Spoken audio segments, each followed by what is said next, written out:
সঠিক নিউজটা প্রচার করেন ভাইয়া, কোনো বাতাবি লেবু নিউজ প্রচার করেন না। তো আপনারা যদি আপনারাই মূল, আপনারা যেটা প্রচার করবেন সারা দেশ সেটা দেখবে, আপনারা সঠিকটা প্রচার করেন, আপনার কাছে এটা অনুরোধ। আমাদের মূলত দাবি হচ্ছে আমাদের যে ভাইদেরকে তারা সাধারণভাবে আন্দোলন করতেছিল, তো সেই আন্দোলনের উপর যেই হামলা চালাইছে আর পুলিশ দিয়ে বিভিন্ন সশস্ত্র বাহিনী দিয়ে আমাদের ভাইদেরকে যে গুলি করে হত্যা করা হয়েছে, সেই হত্যার প্রতিবাদে আমরা আন্দোলন করছি। আমাদের দাবি ছাত্র আন্দোলনে যারা আছে সবার দাবি যেন সরকার মেনে নেয় তাড়াতাড়ি, আমাদের ভাইদের রক্ত যেন আর না ঝরে। যে সারা বাংলাদেশে যে ছাত্রদেরকে নির্মমভাবে যে হত্যা করা হয়েছে এবং যে আমাদের দাবিটা ছিল এটা লিগ্যালি বৈধ, বাংলাদেশের নাগরিক হিসাবে এবং সংবিধান অনুযায়ী আমরা আমাদের যে লিগ্যাল যে আমরা আন্দোলন করছি তার প্রেক্ষিতে আমাদের উপরে হত্যাকাণ্ড চালানো হয়েছে, আমাদের ভাইদেরকে গ্রেপ্তার করা হয়েছে, তাদের অবিলম্বে মুক্তি চাই এবং যে সকল ভাইরা শহীদ হয়েছেন তাদের অবশ্যই এর বিচার করতে হবে।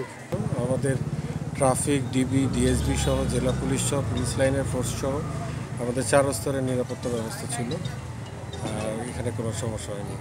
ছাত্রী ছিল, তারা স্টুডেন্ট যারা ছিল তারা শান্তিপূর্ণভাবে তাদের যে প্রোগ্রাম সেটা সফল করে এখন তারা সবাই চলে গেছে। আপনাদের পুলিশ সদস্য সংখ্যা কত ছিল এখানে নিরাপত্তা? পুলিশ সদস্য সংখ্যা আমাদের বিভিন্ন পয়েন্টে ছিল, বিভিন্ন পয়েন্ট মিলে আমাদের পুলিশ সদস্য অনেক হবে।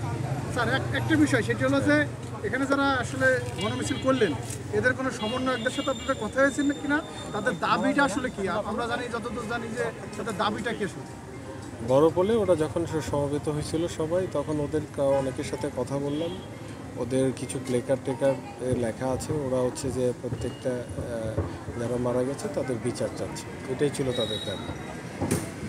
শিক্ষার্থীদের বাইরে স্যার, শিক্ষার্থীদের বাইরে অন্য কেউ ছিল কিনা, কোনো দলীয়? শিক্ষার্থীদের বাইরে অন্য কারো থাকার সুযোগ নেই, এবং যদি এরকম তথ্য থাকে আমাদের কাছে যে তাদের বাইরে অন্য কেউ আছে, সেটা অবশ্যই আমরা পরবর্তীতে এই দেখে আইনগত ব্যবস্থা নিব। বাট আমাদের এখন পর্যন্ত আমরা যেটা দেখেছি তাদের বাইরে অন্য কেউ ছিল। পুলিশের সংখ্যাটা কি নিশ্চিত করে বলা যাবে কতজন ছিল? পুলিশের সংখ্যা এই মুহূর্তে নিশ্চিত করে বলা যাচ্ছে না, কারণ বিভিন্ন পয়েন্টে ছিল আমাদের, শুধুমাত্র তো এখানে না।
দরকার নেই।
আরো জোরে